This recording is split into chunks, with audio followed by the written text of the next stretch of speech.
Vamos a seguir con los ejemplos de operadores. Para ello vamos a poner un pequeño ejemplo recordando cuánto vale la cantidad de movimiento igual a h barra por k número de onda. Si ahora multiplicamos por la unidad imaginaria al cuadrado con signo menos, esto es equivalente a no hacer nada, porque ya sabemos que i al cuadrado es menos 1, con el menos sería más 1. Con lo cual eso es un invariante. Vamos a pasar una de las i's, la vamos a agrupar con la k. ¿Por qué? Pues porque sabemos que ik es un autovalor de un operador. Entonces es el del operador que hemos llamado b derivada con respecto a x. Así pues podemos asimilar el multiplicar por ik por el operador b, que es derivar respecto de x. Aquí ya está puesto de forma explícita, en donde hemos definido un operador que es el operador cantidad de movimiento y será, como hemos visto, igual a menos i por h barra por la parcial respecto de x. Recordemos que aplicar este operador va a ser lo mismo que multiplicar por p, porque el autovalor del operador p es la cantidad de movimiento p. Recordando una vez más, cuando se hablaba del concepto de onda generalizada, decíamos que construimos un polinomio con los operadores t y b, o sea, con el operador derivada respecto del tiempo y derivada respecto de x, y aplicado a la función psi nos daba una onda generalizada. En este caso, el operador que vamos a aplicar va a ser menos i h barra parcial respecto de x menos el valor propio p. Nosotros sustituimos arriba y podemos afirmar que esto es igual a 0 porque efectivamente aplicar este operador es lo mismo que aplicar p. Luego entonces este menos este es igual a 0. Ahora esto es simplemente lo mismo pero en 3 dimensiones. Por eso hemos puesto nabla, que sería parcial respecto de x, luego tendríamos otro término parcial respecto de y y otro parcial respecto de z. Si colocamos este operador, cantidad de movimiento, se lo aplicamos a psi, tendremos que ser igual al valor propio p multiplicado por psi. Bueno, esto es simplemente un ejemplo, pero no es un caso interesante. Vamos ahora a aplicarlo a otro caso que sí realmente nos va a interesar, que es el momento angular del electrón dentro del átomo. Simplemente hemos hallado el valor del operador P y por tanto podemos deducir un operador L, cantidad de movimiento, como el producto vectorial del vector de posición por la cantidad de movimiento, que en este caso lo hemos sustituido por el operador cantidad de movimiento. Del momento angular, que es R vectorial P, producto vectorial de vector de posición por cantidad de movimiento, podemos deducir un operador igualmente tal como lo hemos puesto aquí. Como el vector es nabla, vamos a sacar menos IH y así tenemos R vectorial nabla, cuyo valor propio pues va a ser, como ya sabemos, L, el valor del momento angular. Esto aplicado a psi, obtendríamos también una ecuación válida, como sabemos por el principio de equivalencia entre las ecuaciones de la física clásica y de la física cuántica. Bien, vamos a hacer ahora algunas operaciones y vamos a deducir sobre el valor del momento angular, R vectorial nabla, lo vamos a poner como el determinante que ya conocemos de producto vectorial, pero ahora al calcular el vector L nos vamos a centrar solamente en su componente según el eje Z. Es decir, que lo que estamos estudiando realmente es la proyección del vector L sobre el eje Z.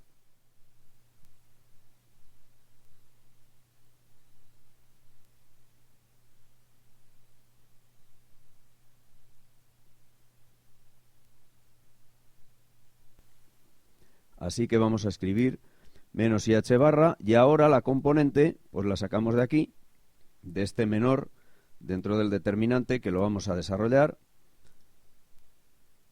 Ahí lo tenemos. Hemos desarrollado ese menor del determinante y tenemos que este será el valor del operador LZ, que será la proyección del momento angular sobre el eje Z. Vamos a hacer aquí, a recordar, porque esto es una cosa ya sabida, coordenadas esféricas, como pasamos a coordenadas cartesianas. Tenemos ahí un punto P, ahí tenemos su vector de posición, y a continuación proyectamos sobre el eje X y tenemos que X va a ser R, seno de teta, coseno de phi. Recordemos los ángulos, este ángulo va a ser teta, este ángulo de aquí es phi. Proyectamos sobre el eje Y, tenemos esto, y proyectando sobre el eje Z tenemos esto otro. Esto es simplemente un recordatorio de matemáticas que se supone que ya conocemos. Estas ecuaciones las vamos a utilizar ahora. De momento vamos a ver una función cualquiera que sea función de X y de Y, y vamos a tratar de calcular la derivada de esta función con respecto al ángulo phi de esféricas. Pero como la función f la conocemos en cartesianas, pues para ver cuál es la derivada con respecto a phi, derivaremos a través de la x y de la y. Por la regla de la cadena, pues la derivada de f respecto de phi será la parcial respecto de x por la de x respecto de phi, más la de f respecto de y por la de y respecto de phi. Esto lo podemos poner de esa manera, en forma de operador. Simplemente, pues agrupando en un corchete los términos simbólicos y poniendo la f a la derecha, que vamos a hacer lo mismo en el primer miembro. Así que podemos identificar un operador que será parcial respecto a phi, como el operador que tenemos ahí a continuación. Y vamos a seguir operando trayendo las ecuaciones que acabamos de ver de la transformación a esféricas. ¿Por qué? Pues porque queremos sacar el valor de estas derivadas, la parcial de x respecto de phi y la de y respecto de phi, que la vamos a sacar de esta ecuación. La parcial de esto con respecto de phi, como esto se considera constante, por ser parcial, la derivada del coseno es el menos seno. Bien, pues ahí tenemos la derivada, hemos derivado aquí arriba, y tenemos esta expresión de aquí abajo, pero si la comparamos con esta, vemos que es justamente la y cambiada de signo. Así pues que esta derivada es justo menos y. Y a continuación sustituimos arriba. Ahora lo mismo con la de y respecto de phi. Derivamos aquí con respecto a phi, y entonces va a ser la derivada del seno, que es el coseno. Bien, pues ahí tenemos. Si lo comparamos nuevamente ahora con la de arriba, vemos que esto justamente es x. Aquí lo tenemos. Así que esto es x, que lo sustituimos también arriba, y nos queda que la parcial, el operador parcial con respecto a phi tiene ese valor. Pero ahora vamos a recordar lo que habíamos puesto de la componente LZ. Bueno, y si lo observamos, este término es justamente este. Así que esto no es otra cosa que parcial con respecto a phi. Así que ahí lo sustituimos y tenemos el valor del operador LZ. Volviendo al polinomio del que hemos partido, tenemos en el primer miembro el operador L aplicado a psi igual a L mayúscula, aquí, valor propio multiplicado por psi. Y esta ecuación nos representa, igual que cuando dedujimos la ecuación de Schrödinger, habíamos hablado del principio de conservación de la energía. Aquí lo que tenemos es la conservación del momento angular. Aquí hemos sustituido ese valor por el que ya hemos calculado ahora mismo y vamos a hacer ahora un pequeño cambio de notación. Aquí vemos que la psi la hemos transformado en phi mayúscula. Esto simplemente es la función de onda psi, pero referida a unas coordenadas angulares. Aquí hemos colocado derivadas totales, porque ya vemos que esta expresión solamente va a depender de phi. La phi mayúscula va a ser una función de onda dependiente del ángulo phi, por tanto, derivadas totales. Ahora vamos a hacer un pequeño cambio de variable, y es que a LZ le vamos a llamar ML, que es una cosa que no sabemos, una nueva variable que le vamos a llamar así. Podemos llamarle X o R o F o como quisiéramos. Pero vamos a llamarle de esta manera por H barra. Vamos a sustituir. Y ahora lo que vamos a hacer va a ser quitar la H barra. Vamos a ordenar un poco la ecuación. Ahora ya tenemos todas las variables que son homogéneas en el mismo sitio. Y ya pasamos a integrar. Ya conocemos esta integral que es inmediata, que es el logaritmo neperiano. Y por tanto vamos a tener I por el logaritmo neperiano de phi igual a m sub L por el ángulo phi minúscula. Más una constante, por supuesto, porque no tenemos una integral definida, sino es indefinida. Entonces ahora, al deshacer el logaritmo, la constante esa c pasa ahora multiplicando. Así que esta es la constante de integración y aquí tenemos el exponente. Ahora vamos a hacer un truco matemático porque sabemos que esto es una función angular que tiene su equivalente trigonométrico y entonces sabemos que tiene que dar lo mismo cada vez que el ángulo phi dé un número entero de circunferencias. Así que este valor será igual a esto, en donde hemos sustituido phi por phi más 2pi, porque es una circunferencia completa y vuelve al punto de partida. Ahora vamos a ponerlo en forma de producto. Aquí el 2pi ha salido aquí mediante este producto. ¿Para qué? Pues para ver que este término es igual que este. Por tanto, si esto tiene que ser igual, es porque este término debe ser igual a la unidad. Ahora vamos a poner su equivalente trigonométrico según la ecuación de Euler.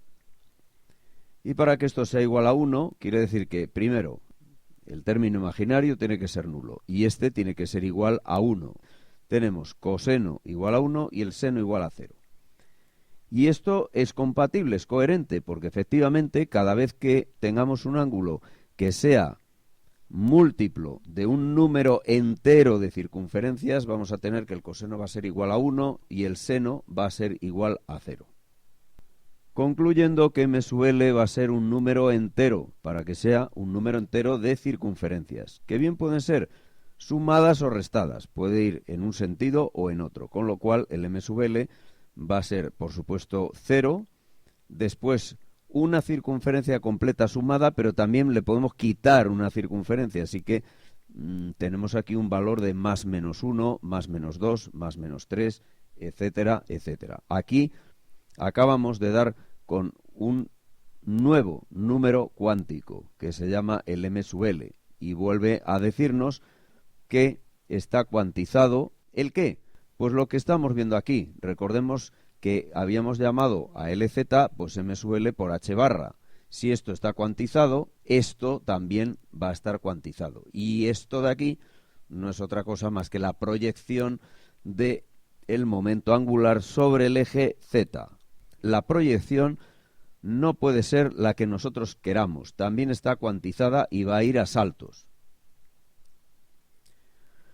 Esto que aparece aquí es el módulo de L. El módulo de L tiene una demostración mucho más tediosa, mucho más pesada que todo lo que hemos visto hasta ahora y por tanto la vamos a omitir.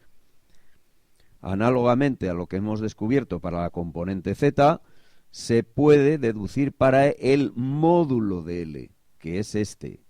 Componente según Z, módulo. Y se puede demostrar esta ecuación. Siendo L también otro número entero, pero que este número entero va a ir hasta n-1, siendo n-1 lo que habíamos visto como número cuántico principal. Estas dos demostraciones no las vemos porque son tediosas y largas y no merece la pena. Ahora tenemos una realidad física, que es que la proyección de un vector no puede ser nunca mayor que su módulo. Por tanto, escribimos que LZ tiene que ser menor que el módulo de L. Y ahora lo sustituimos por el valor que tenemos arriba y el L sub Z por M sub L por H barra. Quitamos H barra y nos queda cómo está distribuido este M sub L. Vamos a ver cuánto abarca. El máximo, si decimos que tiene que ser inferior, aquí tiene que ser menor que, pues el máximo será cuando sea igual a este término de aquí, en donde ya hemos quitado la raíz y hemos hecho el producto. Vamos a hacer un supuesto. Vamos a suponer que M fuera L más 1 y vamos a ver qué pasa. Bueno, pues si es L más 1, aquí lo tenemos desarrollado, será L2 más 1 más 2L. Si lo comparamos con esto de aquí, vemos que aquí solamente tenemos L2 y L. Luego, entonces, este término es siempre mayor que este. Por tanto, no es posible, porque hemos dicho que este tiene que ser, como mucho, podría ser igual. Desde luego menor y nunca mayor. Así que L más 1 es un valor que no puede tomar nunca M. M va tomando los valores, como habíamos visto, más menos 1 más menos 2, pero el límite va a ser L. Vamos a observar cuántos valores podemos tener, porque esto va a ser luego importante para lo que vamos a ver después del spin. Bueno, pues tiene 1, 2, 3, 4, 5, hasta L. ¿Cuántos valores? Pues L valores. Si L vale, por ejemplo, 7, pues será 1, 2, 3, 4, 5, 6, 7. ¿Con signo negativo? Pues otros tantos. Menos 1, menos 2, menos 3, menos 4, menos 5, menos 6 y menos 7. Luego entonces tenemos 2L valores. Más el 0, que es también un valor, vamos a tener 2L más 1 valores de M sub L. Recordemos esto porque lo vamos a tener que utilizar después. He aquí la representación del vector L, momento angular. Por ejemplo, cuando L minúscula es igual a 1, es el número cuántico este que hemos visto antes, sabemos que el M va a ir desde menos 1 hasta más 1. La proyección menos 1 va a ser una proyección negativa hacia la Z negativa y si trazamos aquí un semicírculo con radio exactamente igual al módulo del vector momento angular, pues donde corte, aquí donde corte esta línea en este punto y en este punto nos va a dar justamente el extremo de los lugares donde puede estar el vector L. Y por supuesto, para m igual a 0, como no hay proyección, tendrá que ser perpendicular. Vamos aquí y vemos exactamente lo mismo. Para L igual a 2, ¿qué haremos? Pues trazar el módulo y aquí tenemos las proyecciones 0 más 1 más 2. Prolongamos y donde corte, aquí vamos a tener un L situado y otro L. Y para los negativos exactamente igual. Así que ya tenemos localizado cómo va a ser la dirección del vector L. Y como vemos, es una cantidad que también está cuantizada. Aquí recordemos una vez más que el L iría desde 0, tomando valores enteros, hasta n menos 1. Y aquí tenemos un cuadro que resume pues los tres números cuánticos que hemos visto. Número cuántico principal n, pues los valores que va adoptando 0, 1, 2, 3, 4. L, que va desde 0 hasta n menos 1. Claro, cuando es 0, pues lo más que puede ser es 0. Y el m sub l, que va también desde menos l a más l, pasando por 0. Cuando n es igual a 1, pues sigue teniendo que ser 0, porque al tener que ir L hasta n-1, n-1 es 0, así que 0 y 0. Aquí ya tenemos ya un caso un poco más interesante, ya tenemos 0 y 1, porque n-1 va a valer 1, así que el m va a ser menos 1, 0, 1, que es el caso que hemos puesto en la figura anterior. En el 3, pues ahí tenemos que el L irá 0, 1, 2, hasta n-1, que es 2. M sub L, pues para L igual a 0, 0. Para L igual a 1, pues lo mismo de antes, menos 1, 0, 1. Y para 2, menos 2, menos 1, 0, 1 y 2. Finalmente, pues para 4, exactamente igual, que es lo que tenemos ahí, y no hace falta darle más vueltas. Y a la derecha del todo es donde tenemos el nombre de lo que se llama el orbital, que va a ser el lugar donde está ubicado el electrón. Entonces, aquí tenemos el nombre, como se llama, para n igual a 1, tenemos que se llama 1s. Vemos que para 0 no hay nada, porque este es un lugar donde no hay energía y no habrá nada. El 2. Cuando L es igual a 0, siguen llamándose S los orbitales. Aquí tenemos 0, otra vez S. Aquí 0, otra vez S. Pasa es que aquí se antepone el número cuántico principal, 1, 2, 3, 4. Cuando L vale 1, el orbital se denomina P. Aquí tenemos otra vez 1 y orbital P. Y cuando L vale igual a 2, el orbital se denomina con la letra D. Y como siempre, precedido del número cuántico principal. Una vez que hemos sacado el LZ, podemos pensar que de la misma manera que lo hemos conseguido sin ninguna dificultad, podemos conseguir igualmente conocer las otras dos componentes del vector L, es decir, L sub x y L sub y. Con esto conoceríamos las tres componentes y ya simplemente sumando tendríamos perfectamente definida la dirección del vector L. Esto, sin embargo, no es cierto, porque se puede demostrar que entre Lx, Li y Lz también existe una relación ligada por el principio de indeterminación, de tal manera que si conocemos perfectamente Lz, como ha sido el caso, en ese momento dejamos de conocer automáticamente el valor de Lx y de Li. Si conociésemos L sub i, entonces no conoceríamos estos dos, ni Lz ni Lx. Y si conocemos este, entonces no conocemos ni este ni este. En definitiva, no podemos determinar la dirección de L, solamente su proyección, que es esta de aquí. Como no conocemos exactamente la dirección, pero sí su proyección, nos está diciendo que L se va a mover en un cono que tiene justamente esta abertura.